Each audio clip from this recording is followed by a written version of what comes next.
자, 우리가 이제 이번 시간에는 우리가 이제 재난 및 안전관리 기본법에 대해서 한번 살펴보려고 합니다. 그래서 요 재난 및 안전관리 기본법 내용이 또 이제 외울 것도 좀 많고, 그 다음에 조금 이렇게 여러분들이 헷갈리는 것들, 그래서 여러 가지 무슨 뭐 기관의 이름이라든가 아니면 무슨 이렇게 역할이나 이런 것들이 좀 헷갈리는 게 많아요. 그래서 요 부분이 좀 어렵긴 하겠지만 제가 또 내용들 잘 정리해가지고 이어서 좀 설명드리도록 하겠습니다.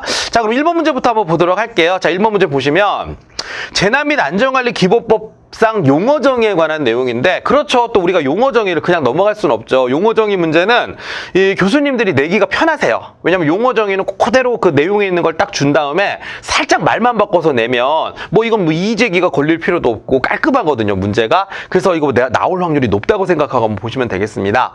자, 그러면 용어 정의로 옳지 않은 거 골라라 그랬는데, 자, 한번 보겠습니다. 재난이란 그랬어요. 제가 생각하기엔 이걸로 장난을 칠 수 있어요. 자연재난하고 사회재난입니다. 여기에 무슨 뭐 해외재난이라든가 쓸데없는 얘기 들어가면 안 돼요. 우리나라 법에서는 딱 두 개입니다. 자연재난과 사회재난으로 구분한다. 요거 조심하시면 되겠습니다. 1번은 옳은 얘기가 되겠고요. 자, 그 다음에 재난관리란 재난이나 그 밖의 각종 사고로부터 사람의 생명, 신체 및 재산의 안전을 확보하기 위해서 하는 모든 활동을 말한다. 맞는 것 같죠?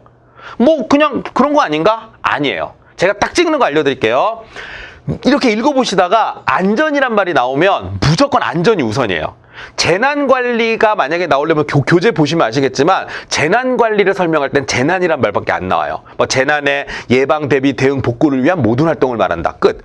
재난 이외에 어떤 글자도 들어가 있지 않아요. 그런데 여기는 지금 재난이란 말도 들어있지만 안전이란 말도 들어있잖아요. 그럼 안전이 무조건 우선이에요. 그래서 이 문제 되게 많이 나오거든요. 이건 무슨 관리가 되는 거죠? 안전관리가 되는 겁니다. 그래서 틀린 거는 2번이 되는 것이고요.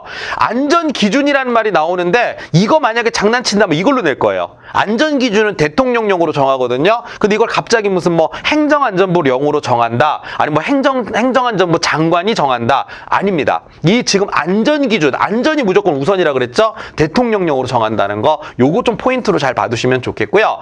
그 다음에 재난관리 주관기관이란 말은요, 그 문장 안에 답이 있어요. 주관기관이잖아요. 이 말이 나옵니다. 주관하여 수행하는, 그 다음에 뭐 대통령령으로 정하는 관계중앙행정기관이다. 소위 우리가 말하는 각 부서를 얘기하는 거예요. 그래서 뭐 우리 뭐 행정안전부, 과학기술정보통신부, 뭐 보건복지부 이런 거 있잖아요. 그런 부서들을 관계중앙행정기관이라고 합니다. 그래서 걔네들은 그 재난의 종류에 따라서 그 맞는 부서, 주관과 기관들이 다 달라요. 그래서 그런 걸 얘기하는 것입니다. 그래서 옳지 않은 거 찾아라 그랬으니까 2번을 여러분들이 체크하시면 되겠습니다. 자, 그 다음에 2번 문제 보겠습니다. 2번에서 이제 그럼 자연재난에 해당하지 않는 게 뭐냐 그랬는데, 제가 이거 아예 답을 다 알려드릴게요. 자연재난에 해당되지 않는 거는 사회재난이거든요. 사회재난인데 여러분들 오답으로 나올 수 있는 거 딱 3가지가 있습니다. 사회재난 중에서. 첫 번째, 감염병. 코로나 같은 거 있죠? 감염병 같은 경우에는 사회재난에 해당돼요. 그래서 감염병이 있고요. 그 다음에 가축전염병. 가축전염병은 자연재난이 아니에요. 가축전염병이 돌면 좀 가축들한테는 미안하긴 한데, 닭이 죽으면 닭이 죽는다는 현상으로 자연재난이 아니라 닭이 죽음으로써 치킨값이 올라간다. 뭐 그래서 사람들이 물가고에 시달리고 뭐 식량 공급이 제대로 안 된다. 좀 슬픈 얘기지만 사회재난이 되는 것이고요. 그 다음에 이제 미세먼지입니다. 이게 조심하셔야 되는 게 미세먼지. 자, 미세먼지는 사회재난이지만 황사는 자연재난이에요. 그래서 사회재난에는 미세먼지가 들어가고 황사는 자연재난이라는 거. 그럼 자연재난에 해당하지 않는 거 뭐죠? 뭐 아니나 다를까 딱 나와 있죠? 미세먼지입니다. 그래서 답은 3번 체크해 주시면 되겠습니다. 감염병, 가축전염병, 미세먼지. 오답으로 제일 많이 나오는 애들 3개죠. 자, 그 다음에 3번 보겠습니다. 마찬가지예요. 여기 나오죠. 자연재난의 분류로 옳지 않은 거. 자연재난의 분류로 옳지 않은 거. 자, 감염병, 가축전염병, 미세먼지. 황사는 자연재난이에요. 황사는 자연재난이고 뭐죠? 그렇죠. 미세먼지가 사회재난입니다. 그래서 답은 4번을 체크해 주시면 되겠습니다. 자, 그 다음에 재난 및 안전관리 기본법상 국가안전관리 기본계획 수립에 관한 내용인데, 자, 제가 요거 잠깐 말씀을 드릴게요. 이게 너무 복잡해요. 내용이 너무 복잡해가지고 제가 요거는 여러분들한테 과정을 설명드릴게요. 잘 들어보세요. 자, 이거는 국가안전관리 기본계획입니다. 국가안전관리 기본계획이에요.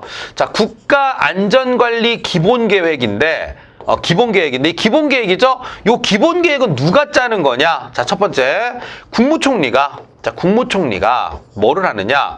국무총리가 이 계획에 대해서 수립 지침을 만들어서 내려보내요. 수립 지침. 자, 수립 지침을 내려보냅니다. 자, 누구한테 내려보내느냐? 관계 중앙행정기관의 장이라고 하는 분들이 계세요. 그래서 관계 중앙행정기관의 장이 있는데, 자, 관계 중앙행정기관의 장들에게 이 수립 지침, 나 계획을 이런 식으로 짰으면 좋겠어 라고 하는 걸 수립 지침을 내려보냅니다. 그럼 수립 지침을 내려보내면 그 수립 지침에 따라서 자기네 부서, 그러니까 부서가 여러 개가 있을 거 아니에요. 그 전체 계획이 아니라 자기네 부서의 계획, 소관 부서라고 하는데 자기네 소관 부서의 계획만 올립니다. 그래서 뭐가 되느냐? 자, 기본 계획을 이렇게 올리잖아요. 그럼 기본 계획이 올라오면 이걸 누가? 그렇죠. 국무총리가 이 기본 계획의 전체를 모아서 실제로 작성을 하는데, 이 기본 계획을 작성하는 사람은 누가 되는 거죠? 국무총리가 되는 겁니다. 각각의 부서의 계획을 올리면 국무총리가 이걸 받아서 집대성을 하는 거예요. 자, 근데 문제는 각각의 부서에서 올라온 계획이기 때문에 이 계획이 서로 안 맞아요. 그럼 어떻게 하느냐? 자, 중요한 거 나옵니다. 이걸 보냅니다. 어디로 보내냐면요. 이건 외우셔야 돼요. 중앙위원회. 중앙안전관리위원회라고 하는데 우리가 줄여서 이걸 중앙위원회라고 하거든요. 중앙위원회로 보내요. 그래서 중앙위원회에서 뭐를 하느냐? 여기에서 일단은 세 번째 심의를 하고요. 심의를 해가지고 뭐 합니까? 이게 확정이 되는 거죠. 의결을 시킨다 이런 얘기죠. 그래서 확정을 짓는 거죠. 그러면 이제 확정이 되면 이걸 다시 관계 중앙행정기관장한테 통보를 하는 거고, 그럼 이 통보를 해주면 이 관계 중앙행정기관 밑에 뭐가 있냐면 이 재난관리 책임기관이라는 게 있거든요. 재난관리 책임기관의 장인데 요 책임기관은 그냥 요 책임기관의 장, 이게 약간 번지네요. 그래서 책임기관의 장이 있습니다. 책임기관의 장이 있는데 이 책임기관이 밑에 있는 하위기관이라고 생각하시면 돼요. 그래서 중앙행정기관에서 이 통보를 받은 내용을 보내면 그 이제 요 밑에서 뭐를 합니까? 자기네 부서한테 필요한 것만 가지고 요 알아서 또 재난관리 책임기관에서 계획을 짜겠죠. 그래서 밑으로 이제 5번째게 통보를 해주는데 이런 과정으로 기본 계획을 짜더라라고 하는 겁니다. 자, 요걸 머릿속에 잘 정리하셔야 되는 거예요. 계획의 시작은 국무총리입니다. 국무총리가 수립 지침을 관계 중앙행정기관의 장에 내려보내면 이 관계 중앙행정기관의 장이 자기네 부서의 계획을 짜서 올리면 국무총리가 이걸 작성을 하는 거예요. 작성을 해서 중앙위원회 심의를 거쳐서 밑으로 내려서 통보를 하고 이런 식으로 계획이 위에서부터 아래로 내려오는 과정을 보이는데 요게 바로 국가안전관리 기본계획의 과정입니다. 자, 요걸 가지고 이제 우리는 어디를 보는 겁니까? 4번 문제를 한번 풀어보도록 하겠습니다. 보겠습니다. 자, 문제를 한번 접근을 해볼게요. 국무총리는 대통령령으로 정하는 바에 따라 국가안전관리 기본계획에, 자, 나옵니다. 국무총리가 뭐 한다 그랬어요? 수립 지침을 작성하여 관계 중앙행정기관의 장에게 통보한다 그랬죠? 이게 아까 저희가 썼던 것 중에 1번이었습니다. 1번. 자, 관계 중앙행정기관의 장은 수립 지침에 따라 그 소관에 속하는 재난 및 안전관리 업무에 관한 기본계획을 작성한 후, 자, 기본계획을 작성해서 국무총리에게 제출한다 그랬죠? 저희가 말했던 2번 과정이었습니다. 매치해보세요. 자, 국무총리는 관계 중앙행정기관의 장이 제출한 기본계획을 종합하여 국가안전관리 기본계획을 작성하여, 실제로 누가 작성하는 거예요? 국무총리가 작성하는 거예요. 이것도 이제 2번에 연결된 내용입니다. 대통령의 승인을 받는 거 아니죠. 대통령까지 우리 나왔어요, 안 나왔어요? 안 나왔어요. 대통령의 승인을 받는 게 아니라 뭐였죠?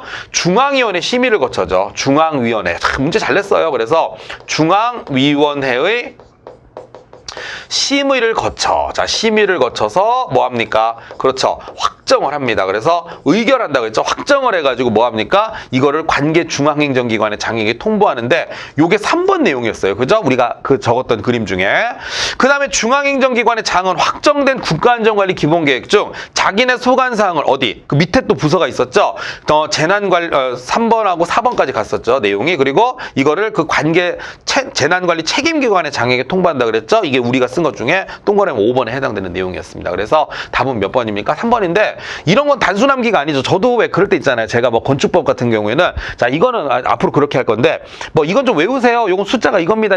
기본서 보시면 나옵니다. 이러지만 이해를 요하는 것들은 이렇게 설명을 좀 제가 드려요. 그럼 왜냐면 이건 이해를 하면은 금방 여러분들이 또 아시거든요. 그래서 이 기본계획에 관한 설명이니까 요거 한번 제가 그려드린 그림을 가지고 다시 한번 정리해 보시면 좋을 것 같습니다.